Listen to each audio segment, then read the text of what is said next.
Hey, good morning and welcome to Breakthrough Walls. I'm Ken Walls and I am your host. And today I have a very special guest on. Her name is Krista Schrader. You guys are going to love this woman and you're going to love her story. So make sure you do a couple of things. Number one, please, if you would, share this out. Number two, if you're watching on YouTube, subscribe and share this out. And stay with us. We will be right back with Krista.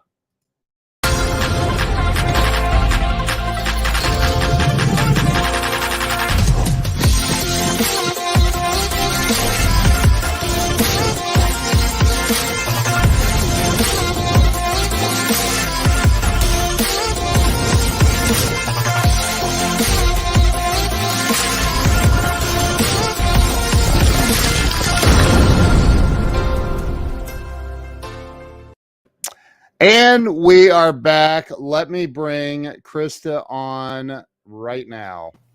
Krista, welcome to the show. Hi, thanks for having me. So happy to have you here. You are a rock star, and I would be remiss if I didn't say I met you through our mutual friend, Mindy Dreyer, who's an awesome rock star of a woman. Met you at her book signing event. Yeah, she's a great friend of ours. She got involved with our foundation, and we've just really clicked, and we consider her a dear friend. So it was great to be introduced to you that evening, and here we are. Yeah, here we are. Mindy's awesome. So thank you, Mindy, if you're watching. So Krista, I created this show about almost 4 years ago to help people have a breakthrough in life, to help people get unstuck. I literally was going to call it Getting Unstuck, and my wife thought Breakthrough Walls would be a better name. And it is. So let's start with you telling everybody where you were born and raised. Yeah, so I was born and raised in Columbus, Ohio. Lived here my whole life. I don't know if that's a good thing or bad thing. It's a great thing. I mean, Buckeye fan for life, right? So right. You got to appreciate the culture. That's right. You know, as a kid, we moved around a lot. So I've lived in all the suburbs around Columbus, and I've just kind of been stuck here. And it's been a good ride. Yeah. So where did you go to school? It sounds like you went to several schools. Yeah, so I went to 12 schools growing up. As you can imagine, it's taxing on anybody. It's intimidating going to a new school, and try doing that a couple times a year throughout the same school year. It was rough. I started at Etna Elementary out in Pataskala, and I ended up in Madison Plains out in London, Ohio. So you can kind of fill in the gaps of, every school in Lancaster I've been to. I used to live in Amanda, Ohio, and lived in Stoutsville, Ohio. Wow. Yeah, I've been all over the place. So yeah. So where did you go to high school? I went to two high schools. I went to Amanda Clear Creek High School. It's a little small town right outside of Lancaster. And then I went to Madison Plains, and that's where I graduated. Okay. And did you go to college from there, or? I actually did not. So did not go to college. Interesting. Maybe my biggest regret. I'm not sure. I'm not sure if it was a blessing in disguise or what, but you're looking at somebody that didn't even graduate high school, so I'm very grateful I didn't go to college, just saying. So you're in good company, except for I don't regret it at all. So I've hired a lot of college graduates that have worked for me over the years, and I found that wow, I don't know what they're teaching there, but so I just, I wouldn't feel bad about that personally. But so talk about, when you were so after high school, I mean, besides moving around a lot, were there challenges you had growing up that because here's why I ask this. I truly believe that the events, sometimes it's one event, a person, kind of pushes us in the direction that we end up going as adults. Does anything come to mind, like any challenges or any inspirational moments as a child that kind of pushed you? Yeah. So I think, you know, let me start kind of from the beginning. So growing up, I had somewhat of a normal childhood. My mom and dad got divorced when I was 9. We moved a lot after that. My mom was in and out of a few different marriages, which caused us to kind of move around. So not the most stable environment, especially as a young child, and really as an introvert. So I think it was really challenging for me personally to go to these new schools and to try to fit in, right? I Yeah. mean, you really have to have the social skills to kind of be able to adapt and blend in and make new friends. And for me, it was very different. I was always kind of that I don't want to say the weird kid off in the side, but I was very just to myself a lot. So Yeah. making friends was really difficult. The friends I did make, they were great friends. I'm still friends with them to this day. So I'm very appreciative of the lifelong friendship that came with that. But that's really kind of where it started. And I guess it wasn't until just a few years ago that I really started understanding more about being introverted, and more specifically, I took the Myers-Briggs test and learned that I was an INFP. And then once I kind of realized why I am the way I am, everything in my past really made sense as to why I didn't fit in, or why I didn't feel understood, or why I didn't feel like normal, as society would label that. Um, and I went down this darker path after high school, and I ended up in a really bad relationship when I was 18, 19 years old, and it was really the catalyst that kind of changed my life. And at the time, it wasn't in a good way. And now I look back and I realize what a blessing it is to be on the other side of it. Yeah. Um, you know, I made the decision at the time in my life. I had just moved out. I was 18. I got my own apartment. I was in this relationship, and I got pregnant. And I remember just the disappointment that I felt, the shame that I felt being so young. And at least I had graduated high school, but I had to carry this guilt around. And it ended up in an abusive relationship. So it turned physically abusive there at the end. Wow. And, after I left, obviously, I was strong enough to walk away. And shortly thereafter, I ended up having a miscarriage. So there was a struggle of, do I go to college or do I continue working? And then this kind of got thrown into the mix of it. And it was always my one big regret is I didn't go to college, and I probably should have. But at the time, my life was in turmoil, and I just couldn't do it. And, I carried that burden of not going to college, not having that education, with me every day, still to this day. And fast forward, I went through a really dark period after that. And a few months after the miscarriage, I ended up losing my grandma. And she was like the one person in my life that was kind of my rock, really kind of grounded me. And she understood me. And being an introvert my whole life and not having any real connection, that was a tough loss for me. So 2008 was just a horrible, horrible year for me. And, I spiraled. A full disclosure, I hated myself. I didn't think I was worth anything. I had big plans and big aspirations, but I had no drive to do it. I thought things will never happen for me. But I continued just being myself and being authentic and my approach to every new situation in life. And I just tried to be a good person. And I thought, if you do good things for people, like, your life will be fulfilled. Yeah. And, I ended up in a new relationship, and it wasn't exactly the healthiest. I think I was in a dark place with my own life. And, I ended up having my daughter, and she was the biggest blessing I could have ever have asked for. So it ended up being a really great thing for me.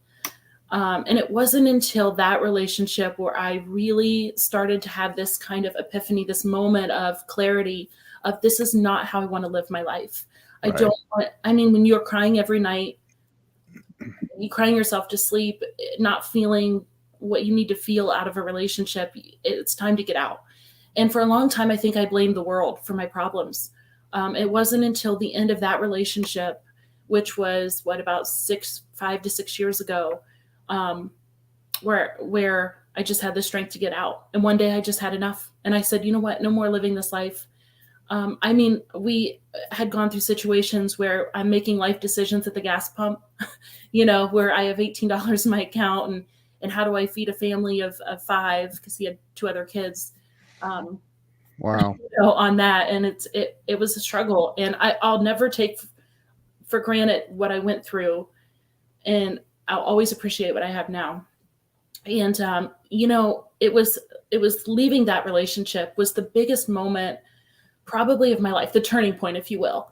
Yeah. And it was all of this hurt and negativity and, turmoil in my life. And at that moment, I decided to take charge and take control of my life. And I broke through the wall. I was done. That's awesome. There was, I think most people, when they end a relationship, there's always that sadness that comes with it. And for me, it was total opposite. I remember coming into work the next day going, I feel amazing. Wow. No guilt. Thing. No Love guilt. That. No. Love it. No. Good. So you and that you said was 5 or 6 years ago? Yeah, it was 5 years ago when I had that moment of clarity. Mm-hmm. We have Debbie Bettendorf on here. You remember Debbie, don't you? Yes. Yeah. I met her that night. Mm-hmm. Yeah, I love Debbie. So so you left that relationship. You said you went into work. What were you doing for work?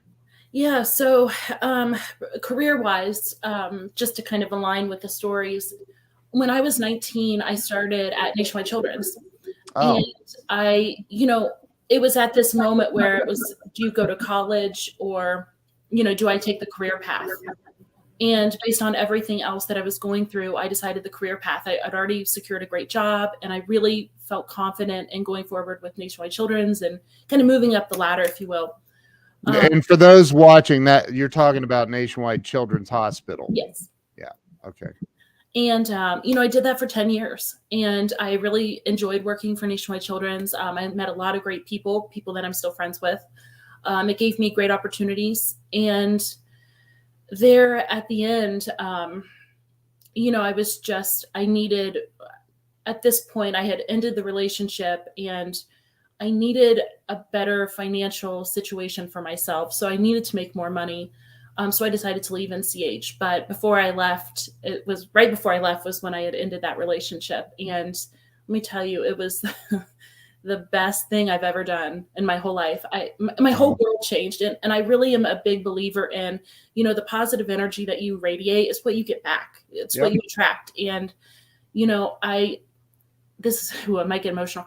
There's so many nights when I was in that bad relationship where I really questioned my faith because I was doing all of the right things and I was giving away everything I had to people who had less than me, and I didn't have anything at the time. And I just remember thinking, like, is this my life? Like, am I being used for something bigger here? Like, what is my purpose? I'm a passion-driven individual. I have to love what I'm doing. And I just didn't. I felt empty.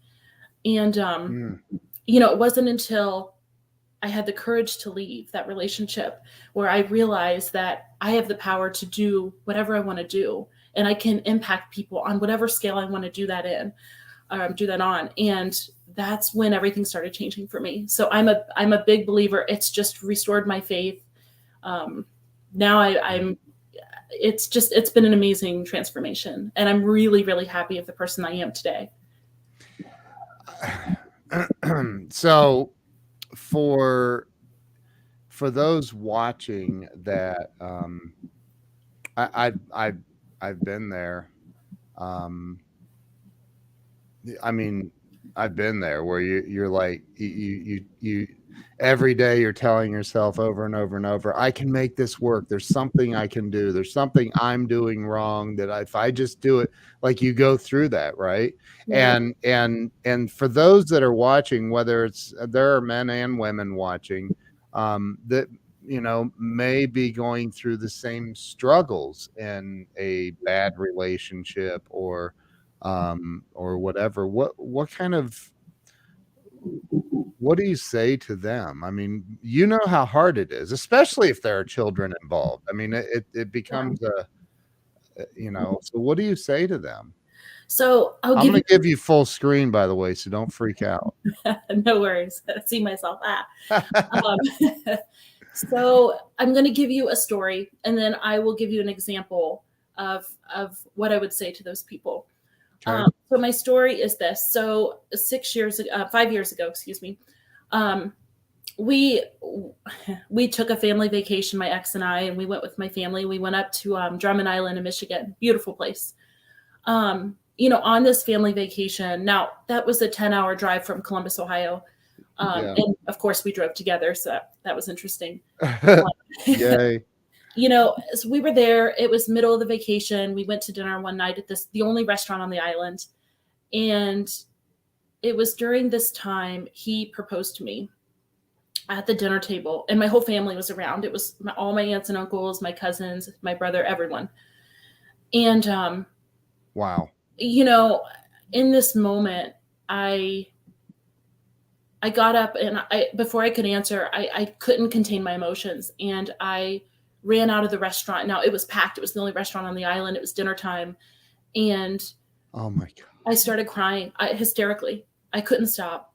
My mom 5 minutes later came out and checked on me. Are you okay? Are you okay? And I said, no, I can't marry him. Like, I don't know what to do. I can't do this. I don't want to do this. And the whole proposal was just strange and bizarre in itself. And then he came out and he was like, are you going to come finish your dinner? And here I am bawling hysterically. oh my God. Like, that's what you're like. That's when I knew, oh yeah, no. But I had to say yes, right? I mean, you're kind of obligated. You're in the moment. Your family's there, and you have a 10-hour drive home with this guy, and you live with him. Oh my dear Lord. And all he's thinking is, hey, I got to pay for that chicken and rice. No, he didn't pay for anything. So that was another. Geez. Yeah, it was just not a good situation. And but I will tell people, and I tell this not to, I don't want people to feel pity on me. I mean, I did this to myself. I was in the relationship. I take responsibility. But I would tell people that you're one decision away from a completely different life. And I'm a firm believer in that. I live my life on that philosophy. And, one decision can change your entire life. And it has to start with you. Like, you have to be ready and you have to be willing to take the chance. When I left him, I had nothing. I had no home. I literally took the clothes off that I was wearing, and I packed a suitcase full of my daughter's clothes. We had no toys. All of my electronics, furniture, everything I left for him. I said, I'm done. I just want out. I was 28 years old. I lived with my mom. I had to move back in with her. As you can imagine, that was humiliating. My personal pride was hurt in that. That's not something that I aspired to do. I felt like it was a really bad time, but I was so proud of myself. I would have accepted that over any life with him one more day. Wow. And it was. So wait. Hold on. So at the restaurant on the island, oh my God. So you're at the restaurant on the island, you're outside crying. He wants you to come back in and finish your dinner. And you had to drive all the way back to Columbus with him. Yep. Did you know at that moment that the moment you got back to Columbus, you were out, or was there a stretch of time before you finally said, I'm out? So it was actually the night of the engagement. So when we got engaged, we went back to the. You accepted? I had to. It was a pressure cooker. Everyone was staring at me. I mean, I'll never forget the little kids that were walking by me going into the restaurant as I'm pouring tears. The whole thing was surreal.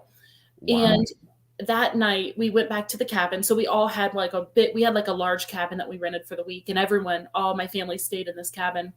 And I remember that night, I was just really disappointed with myself that I didn't have enough nerve to say no.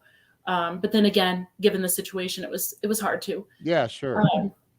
That night, it was 1 a.m. in the morning. It was like 1:20 in the morning. And I remember I couldn't sleep. So I went to the bathroom. We had our own bathroom in the basement.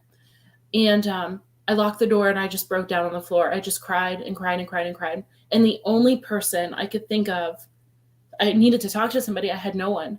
At this point, I had lost my friends because they didn't like him as a person. So I didn't really have anybody to turn to.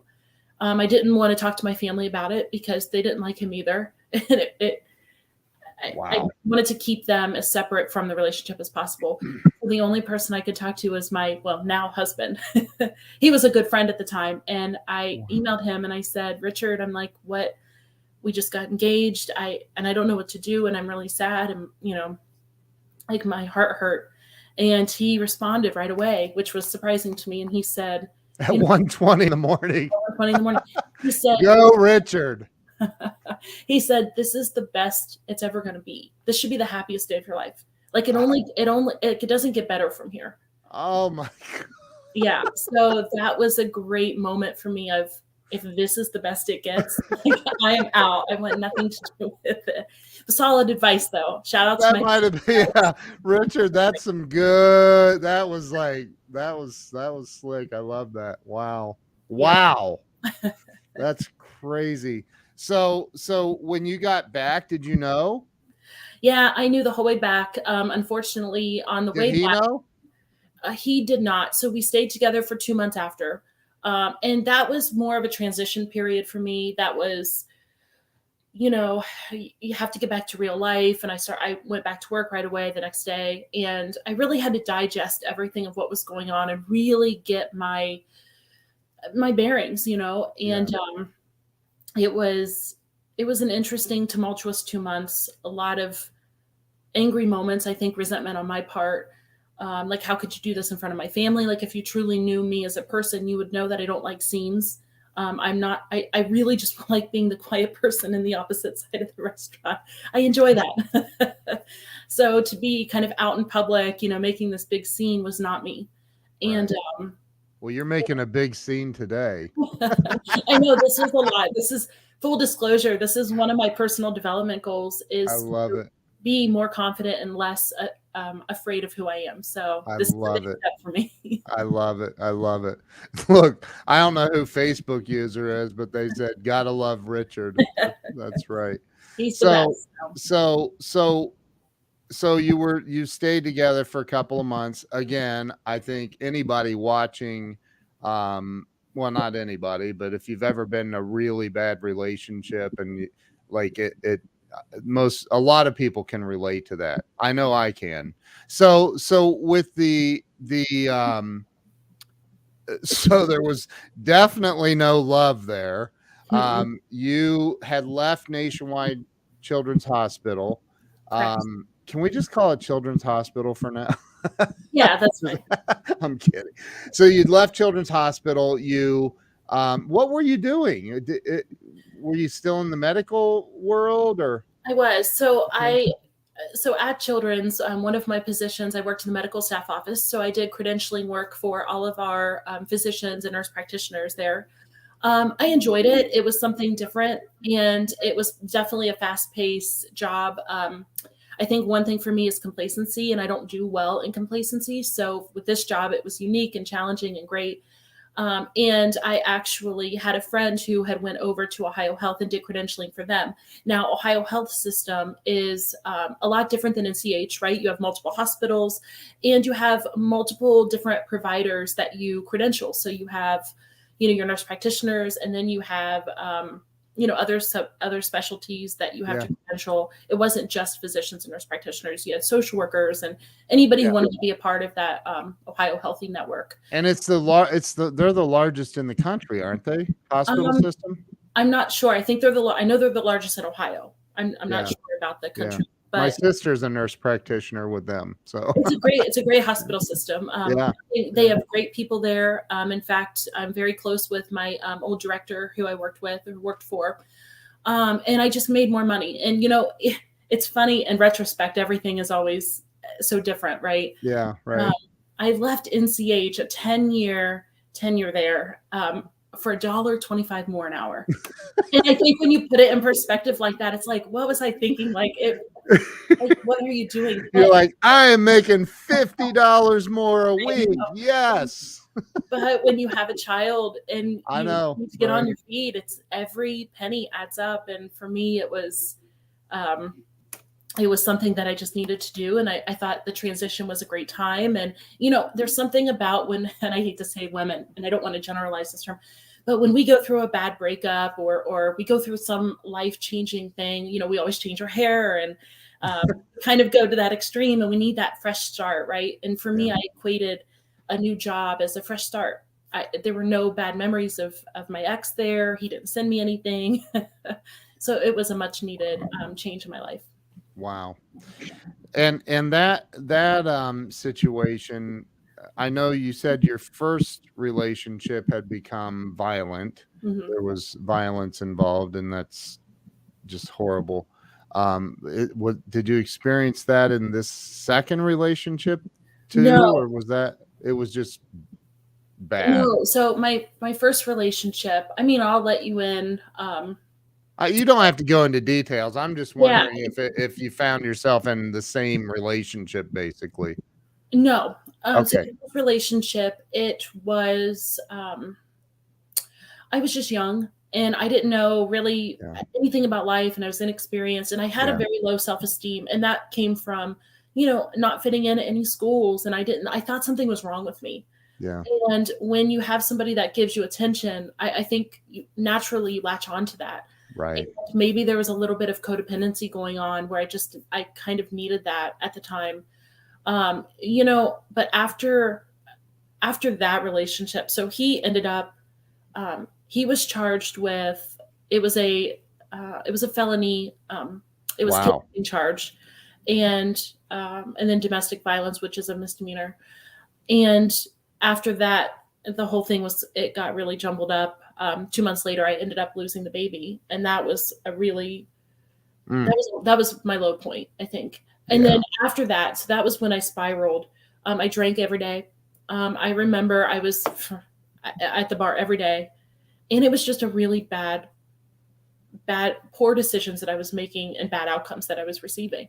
Yeah. And I blamed the world for my problems instead of taking accountability.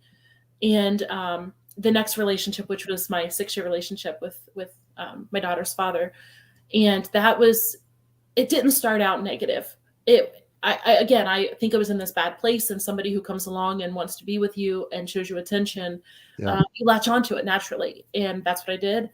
And it wasn't until probably year 3 that I started thinking, wait a minute, this is not what I want. And it took me 3 years from that point to get out. And an engagement ring. And it was horrible. Oh, it was so bad. Like everything. I always said during the whole 6 years, I would tell him, you don't get me. Like, you're not getting me the way I need you to get me. And he never really understood what that meant. And I never understood what that meant, because I didn't know, specifically how I operate. And I'm an INFP, and we operate at just different levels. I need somebody who is going to give me this organic connection that you can't replicate, you can't force. It's just there. Yep. And it wasn't until meeting my husband when I really found out, like, this is it. Like, this is the person I'm supposed to be. There was no disputing it. Yeah. And it was the most amazing transformation, best moment ever, of my life. So you got out, you were living with your mom, you had your daughter with you, and you're working in the Ohio health system at that point. Where did things, God, I can so relate to all of that. I mean, even the living with my mom part, I won't even go into that, but I can relate to it. Trust me. And so you, where did you go from there? Where did things turn, and how did they turn? What happened? Yeah. So after I left, full disclosure. So at the time, I met Richard at NCH, actually. Right. And at the time, now I was still in my relationship, and I was navigating that, and I kind of had a lot on my plate, and I didn't really have anybody to turn to. Again, I had lost all my friends. because of that prior relationship. And I really felt alone, and I didn't really know how to get through this. This was a new point in my life. I had a daughter. Yeah. I knew that I wanted to make something of my life, but I didn't know how to do it. And Richard really became a great friend to me and almost a mentor in a way. He was kind of there to just listen to me talk about just different things that were going on, my job transition. And when I left NCH, I was really, really sad. Like my heart was really sad.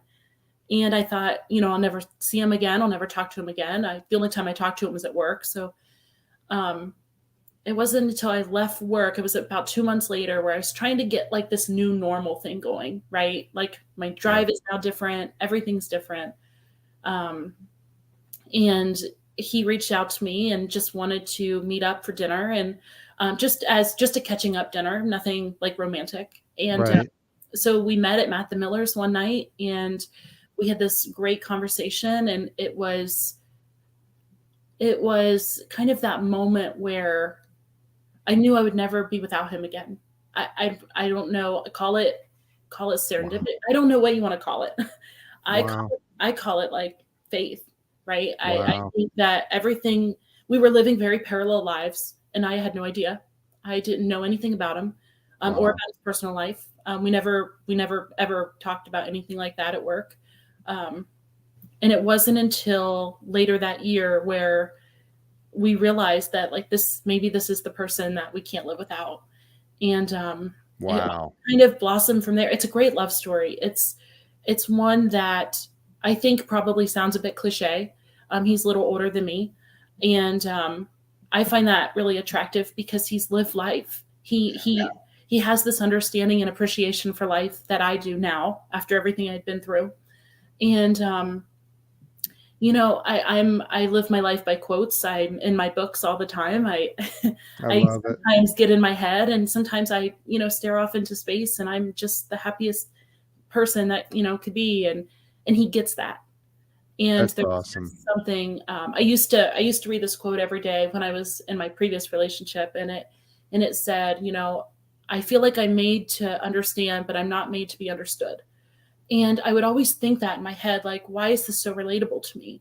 So when somebody comes along who understands you fully, it was pretty powerful. And we still have it. I mean, we've been together now. We've been together. We'll celebrate our 5-year anniversary this year. And we've been married for 2 years. And honestly, like, there's not a day that I'm not thankful for him. And, Ken, this is really interesting. I want to mention this too.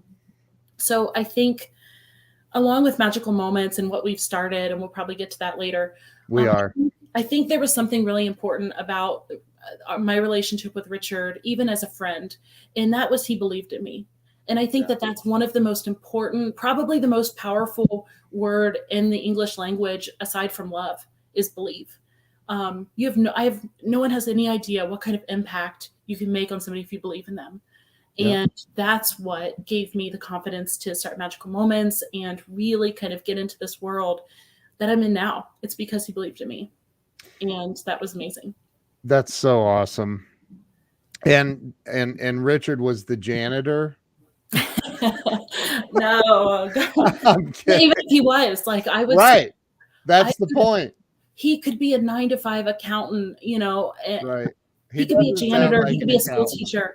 My adoration for him and my love for him is not representing what he does for a living. It's who he is as a person. Yeah. So he was actually, he's a pediatric plastic surgeon. Yeah. And he's just the most amazing person. I can't wait to meet Richard. I'm anticipating that. I can't wait. So you ended up getting into a relationship with Richard, and things were starting to go well for you. Yep. And you got married, and you have some pretty cool stuff going on. And I would love to talk a little bit about the magical moments and everything that you've got going with that. And I think I told you I have some connections that I'd like to make for you with that. The Magical Moments Foundation, for those listening, is just amazing. So Why don't you talk a little bit about first off, why did you even start that? Where did that come from? And second, what's going on with it, and how can people get involved or help? Yeah. So I've always so this kind of goes back to my roots, right? I've always Yep. had this passion to help people and to want to give back. And back before I met Richard, I was volunteering in shelters and making these blessing bags. Wow. And I love doing it. I love serving people. I love giving everything I can to people. And I was talking to Richard one day about it, and this was January of 2020, so right before the pandemic really took off, of course. And I was telling him, I asked him, I said, are there any wish granting organizations for children with facial differences? He's in that field. And, I thought they deserve something really great. They deserve to have some kind of moment for them. At the time, we didn't refer to it as a magical moment. We didn't have the name, of course, but Right. I think of Make-A-Wish, for example, and I think of the children with life-threatening or terminal illness that they grant these wishes to. Right. And I thought, is there anything out there like that for the kids that you serve, that you take care of? And he goes, Krista, because I don't think there is. And of course, I'm like, well, we need to do something. Like, that's not acceptable. And right away, I think the next day we had our whole basement filled with poster boards and Post-it notes, and we're going at it. How do you start a nonprofit? And, here are the steps, and how do you form a board of directors and get your paperwork and your 1023. And it just really took off. Magical Moments. We picked the name and it stuck the whole time. Wow. And I think what was it? I think 2 months later, we ended up with our 501c3 approval and our EIN number. Wow. It was amazing. It was quick considering, right? That was kind of in the middle of the pandemic, right? When everything was locking down, we got our approval. So Richard and I were kind of like, well, this is great. Now what do we do? Yeah, right. Like everyone's laid off. Like, yeah, this is not good timing. Yeah. And in fact, it was good timing because when I met Richard, I was still working in the credentialing field. I was the lead credentialer for Riverside Radiologists, which is one of the largest. It's a Lucid Health company, one of the largest in the United States. And we have teleradiologists all over the U.S. And full disclosure, I did not like my job. I hated it. I went to work every day and I got a paycheck. I made good money and I wasn't fulfilled. I wasn't helping anybody. There was no service for me to give. And the pandemic, I was furloughed. And that was the biggest blessing because that allowed me to then stay at home and focus on Magical Moments, build up this brand, get our website done, get our marketing kind of in order. And that's when it really started taking off. Wow. And we have not looked back since. We've only been, it's not even been 2 years yet. So in May, it'll be 2 years. Wow. And we have done some amazing things. It's magicalmomentsfoundation.org, right? Yep. I'm going to put that on the page. So talk about what you do in Magical Moments Foundation. Sure. So Magical Moments Foundation is a wish granting organization for children with facial differences. So, and we don't discriminate for different we represent all diagnoses with whatever facial difference they have. Anything, they could be like genetic disorders, congenital anomalies. So you're talking like cleft lip. It could be Down syndrome, 22q deletion syndrome. We have a wide variety of diagnoses that the kids we serve.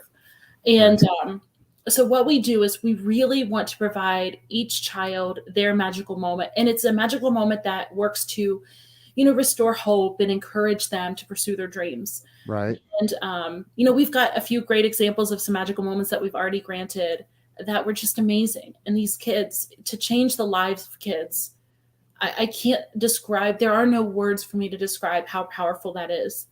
And our kids deserve it. When I think of life-threatening as defined by Make-A-Wish and these other wish-granting organizations, which do the good work, I think of life-threatening as quality of life. And these kids that have facial differences, they live their entire lives. And most of them, long lives, right? With facial difference. And you're talking about the same stigma that accompanies that. So you're talking about the teasing and the bullying, and now this day and age we have social media. So it's, not only do they get teased at school, but they come home and they get teased on their social media pages, and they're relentless.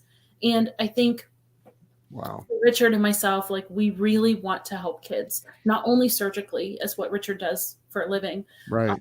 But also emotionally. And I think that that's one aspect that I think it's forgotten about as a society. And we just want to be there to remind people, to be kind, be a good person. Like, it costs $0 to help someone. And if we can do that through magical moments and give these kids a moment that they'll never forget, then it's worth it. And what are some of the give me a couple of examples of magical moments that you've delivered for these children. Sure. One magical moment that we did, a little girl, she was born in China. She's now 10. She was born with a severe cleft lip and palate. And she was adopted as an infant to a family here in Westerville, Ohio. Mm-hmm. And her name's Sophia. She's amazing. She's quite the personality. She really wanted to be a pastry chef. That was her magical moment. She just wanted to be a pastry chef. Yeah. And, there was some tragedy with the family. A few years ago, back in 2018, I believe, they were on a family vacation, mom, dad, and the 3 kids. And dad died suddenly on that vacation, in the vacation home. Oh my gosh. Yeah. And, that the whole family dynamic was completely dismantled. And, mom was a stay-at-home mom taking care of 3 kids. Suddenly she was back to work supporting 3 kids. And, this family was very special. They hadn't been on a family vacation since the father passed away. And that was because it's too painful. Too many bad emotional scars from that. And so her other part of her magical moment was she wanted to take her family to Disney. She wanted her little brother to experience Disney World, he had never been. And she hadn't been since she was a young girl. And so we thought this is going to be a great magical moment. So our first magical moment recipient was to Sophia. We sent her down to Disney World with her family. And we also sent her with her aunt, so her aunt could help take care of the kids. Yeah. And while they were there, we hooked them up with the top pastry chef. He's the head pastry chef at the Four Seasons Resort in Orlando. And she got to be his apprentice for the day. They got to go behind the scenes in the kitchens. That's so awesome. Sample different chocolates. She got to check out their spaghetti room. Wow. They were so nice to her, and they just went above and beyond to make sure the family had everything they need, and that Sophia really had this magical moment. And the picture is on our website. We've got several more. But the great thing about this whole magical moment was when they came back, I followed up with mom and I said, how was everything? Like, what was your experience? And she goes, Krista, she goes, I can't remember a day where it was just me and Sophia, just us 2. She said that day with the chef probably changed my life more than it changed Sophia's, and I know it changed her life. So give that family that closure and allow them to feel like they can go on vacation together as a family, and it's not this painful experience. Cold chills thinking about it. It's just wonderful. Wow. One moment that we had. Wow. We have another one coming up, and I'll briefly explain it. So we have a 10-year-old little girl. She loves the singer Jewel. So I don't know if you're familiar with Jewel. Yeah. Grammy winner. She's amazing. You'd have to be living under a rock if you've never heard of Jewel. That's right. So we reached out to her team, and they agreed Jewel's gonna meet with her. So we are waiting for concert dates, and we're gonna fly this little girl in whatever concert they want to go to. And she's going to do a meet and greet with Jewel. So to get Jewel, and we've got Billie Eilish on board, we've really have cemented ourselves as a great nonprofit who's doing really great work for these kids. I mean, these kids are meeting, their idols and people that they look up to and people that they relate to. It's amazing. I love every day. My favorite days are the days I get to wake up and I get to call a family and say, your magical moment's been granted. Ah, It's great. And what's really great about this is, Central Ohio is such a great city to do this in. We have so many philanthropic people that just want to help. And for us, it's wonderful because we can make a phone call and we can say, hey, we don't know anybody connected in the car world. Do you know anybody who can help make this car magical moment, possible? yeah, And people, I think it's refreshing because people get to experience this where it's not their normal 9 to 5 job where they get a random email saying, hey, yeah. the kid, can we make this wish happen? What a cool distraction from the stress of your everyday job, right? So I think Wow. people are really taking to this. We were just featured in the Columbus Dispatch with Sophia's story, and then we were featured in the Chicago Tribune. So that's something. That's a really. Wow. He's like, oh, that's That's a little bigger than the Columbus Dispatch. yeah. If it tells you Wow. how small town I am, I'm like, what's that? Right, right. Is Wow. that good? Wow. That's amazing. Congratulations to you and for what you're doing. It's absolutely just I told you when I first met you and you told me what you were, I was like, wow, this is incredible. I've gotta help somehow. Yeah. So talk about because we started this with you talking about all of the junk that and not I realize not all of it's junk. I mean, you got a beautiful daughter out of all, you had some blessings along the way. Um talk about what magical moments is doing I feel like it's probably helping you heal some of the wounds from your past too. Oh, absolutely. Um, it was funny because my transition from working full time my whole life to being furloughed and not working full time. Yeah, That was a very difficult time for me. I navigating those emotions of financially being independent. yeah, That's very important to me. I've always felt the need. I have to support myself and my daughter, and you don't depend on anybody. You make your own money. Um, and that transition, my husband and I talked, and he's like, look, if you're going to do magical moments, like, you need to commit, like, look, just take the plunge, take the leap of faith, have that. yeah. And I did that. And it's really funny. I used to make decent money doing what I did, and now I make no money, and I'm probably the happiest I've ever been by far. Yeah. It's been a very healing process for me to finally feel like I'm making a difference in people's lives. And that's really my whole purpose in life. And that's what I've always wanted to do and what I've always felt compelled to do. I remember being having $5 in my bank account and seeing a homeless person, like, have it, like, money can be made. Like, for Yeah. me, it's not, I don't define success in terms of financial means or gains or what kind of car I'm driving or what house I live in. I define it as how many people did I help everyone I can help today? And sometimes it takes $0 to help someone, a kind word or a smile or small conversation. You get people laughing, anything. So it's been a real life changer in that aspect. And sorry if I get choked up. I'm living proof of one decision. You're one decision away from a completely different life.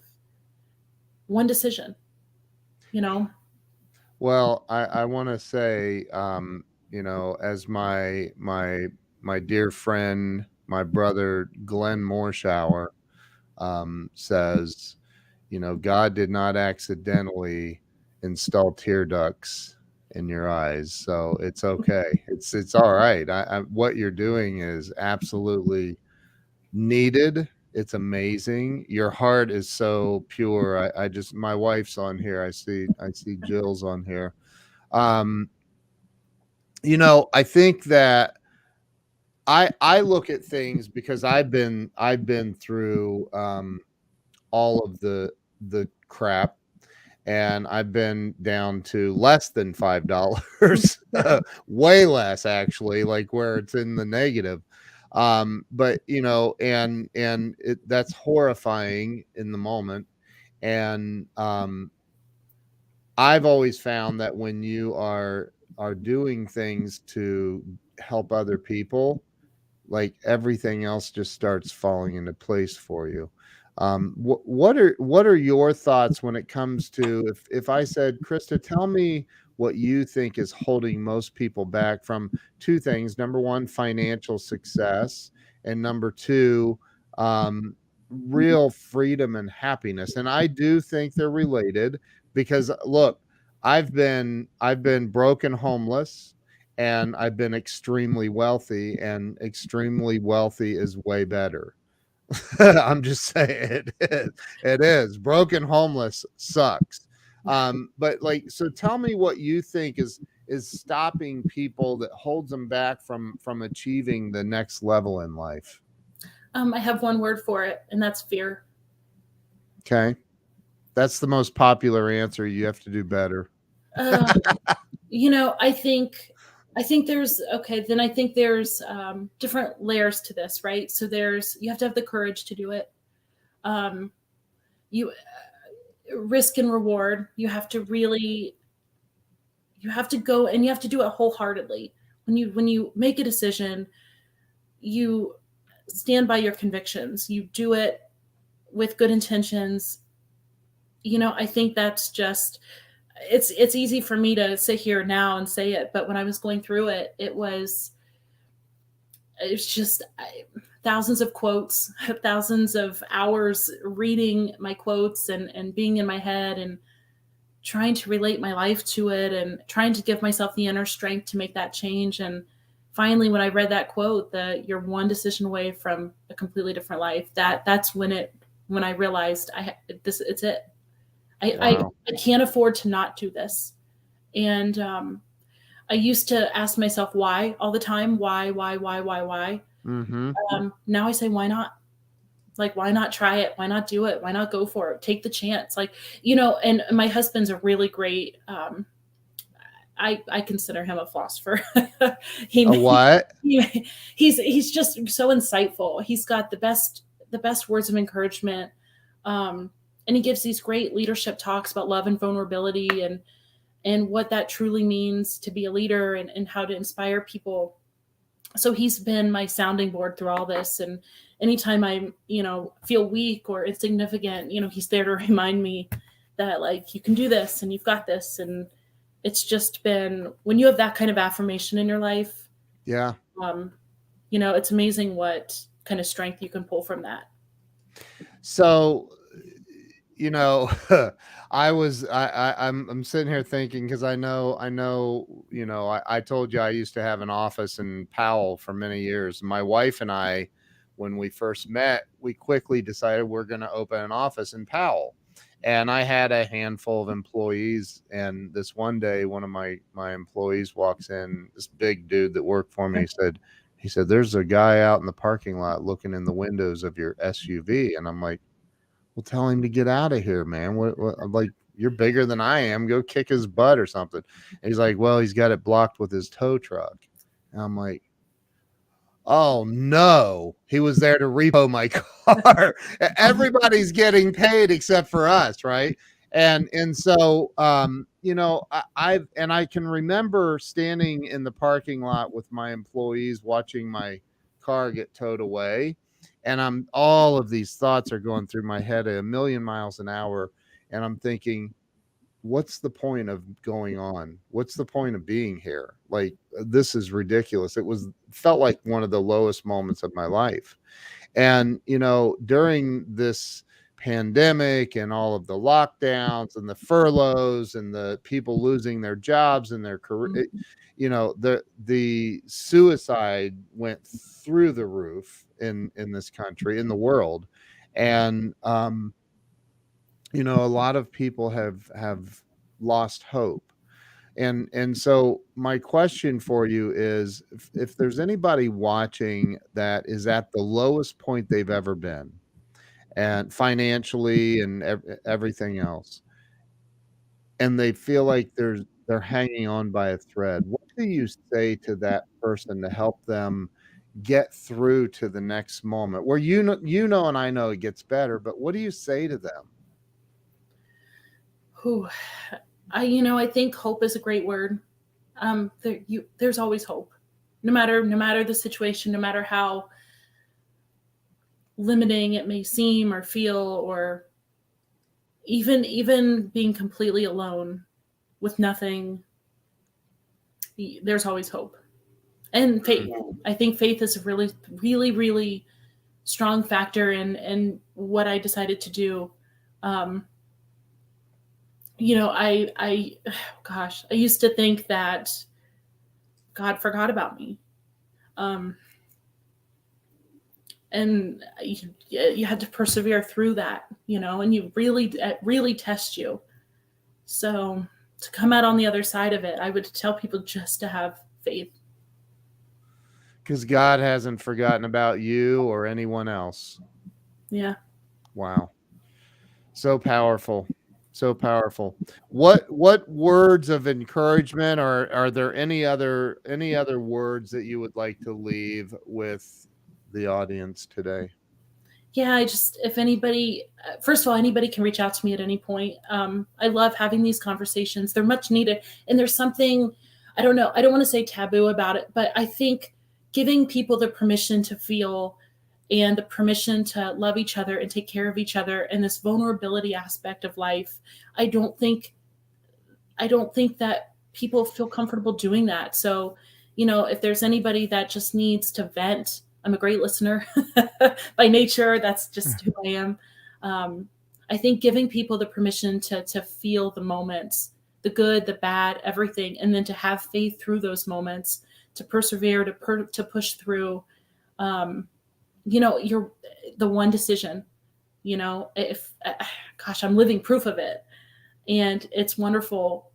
And it's so relatable because I think of many people have been there, no matter what they're going through. The feelings are the same, right? The hopelessness, the depression, that this will never get better, the financial struggles, everyone's gone through it. You just have to have faith through it. You are amazing, amazing, amazing. What you're doing, you and your husband are doing with Magical Moments Foundation. And there's something else that you have cooking. Do you like that? Yeah, I do. Getting ready to launch my cookie empire, if you will. Cookie empire. I make really, really great homemade chocolate chip cookies, like from scratch, no preservatives. Wow. Richard swears by them, and he is. I don't believe you. I'm gonna have to test them. Oh, I'll have you and Mindy over, and anybody else on the podcast who wants to come and love it. We're looking for space. We meet on Monday to talk about potential spaces. So really, really hope that this takes off. It's an old family recipe, so it's been in my family for many years. Wow. And it's like grandma used to make them, right? My grandma would make these cookies, and they're just my mouth is watering. Oh my gosh. I can be at your place in about 35 minutes. I'm on the way. Yeah, bring your wife. It'll be fun. Oh my gosh. We'll have a cookie party. I love it. So you've got just a lot of great things happening, and I truly believe that it's your heart is just, it's so pure. It seems like you just are, your moral compass is pointed in the right direction, and I love that about you. Yeah, I think it's taken I think some people, it takes their whole lives to get to this realization, and I'm very, very blessed to have it at 33. So wow, I can now, what I've lived through. Yeah, you can survive anything, and just got to keep going. I love it. Love it.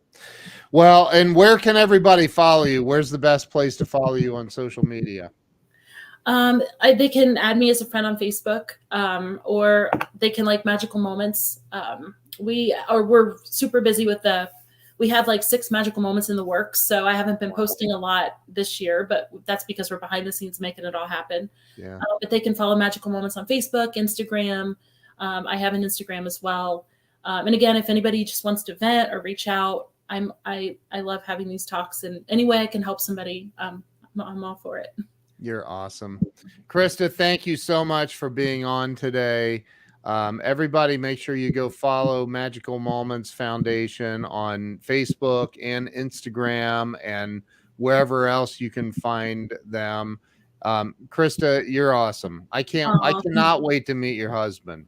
Yeah, he's great. Hopefully you'll have him on. So he's cooler than I am. I'm not that cool. So. You're very, very cool. He's got a man, you've set the bar high for him. So well, thank you. This was my first one. I'm very excited. So thank you for letting me share my story. That's awesome.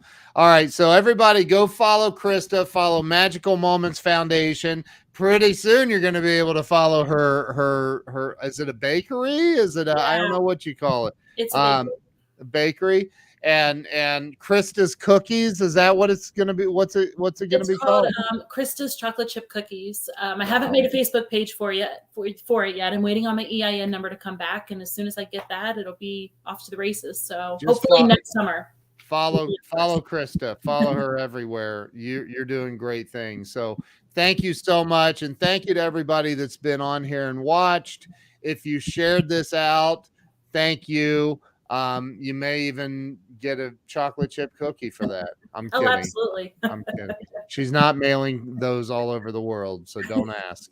Anyway, so thank you guys. Thank you to Krista. Thank you. You're amazing. Thank you so much. Thank you for having me on. All right. We'll see you guys later. Have a wonderful weekend. And Krista, stay with me. We'll see you guys later. Bye-bye.